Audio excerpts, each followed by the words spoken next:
In my day job, I cannot tell you how satisfying it was years ago when I was working a more frontline job, and that job was tough. I loved it in some ways, and there were some ways that kind of brought me down, to be honest with you.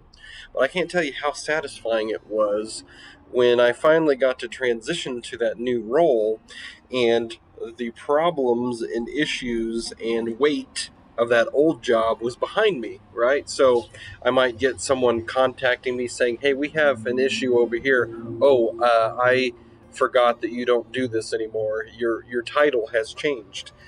And there was just something so empowering about that. Like, oh, I don't have to deal with that. Uh, so keep that in your mind for a moment.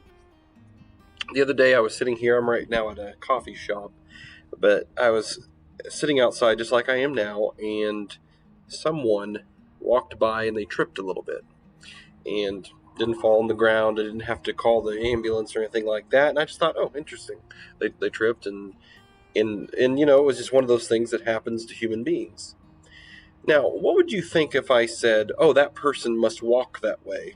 They must always trip. They must always, that's who they are. Well, you'd think I was crazy because nobody walks that way. Sometimes there's a pebble on the ground or something. So, why is it in our Christian life we don't think that way?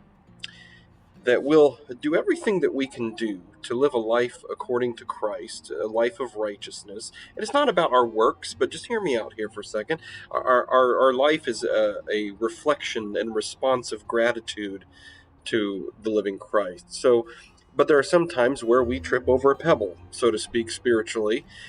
But some of us will look at that instance and will look back and say, oh, that must be who I am.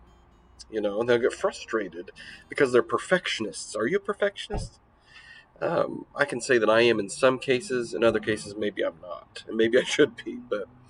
But sometimes we get so down on ourselves about the individual tripping of the pebble that we forget who we are.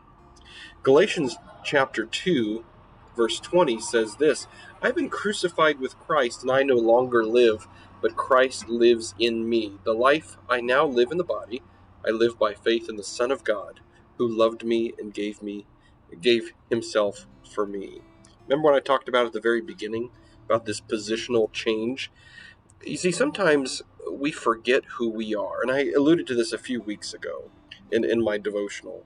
But sometimes we forget who we are, and that yes, the devil does come, the enemy does come after us and try to trip us up, but he is operating outside of his comfort zone whenever he's going against someone who has been crucified with Christ. What is crucifixion? What is the purpose of crucifixion? The purpose of crucifixion is death. And while the devil meant it for bad, we can look at it in a good way and say, well, now we are a new creation. We have a new title. There's a title change there. We don't have to deal with the old stuff anymore, that he might come after us and dangle the carrot, but it just doesn't make any sense anymore for us to actually grasp onto that. So there's the attempt, and then there's the swing, and then there's the miss. And we need to remember who we are and who Christ has made us to be. We've been crucified with Christ, not separate from. So we have been changed into something brand new. Remember that. Remember who you are today. Have a great week.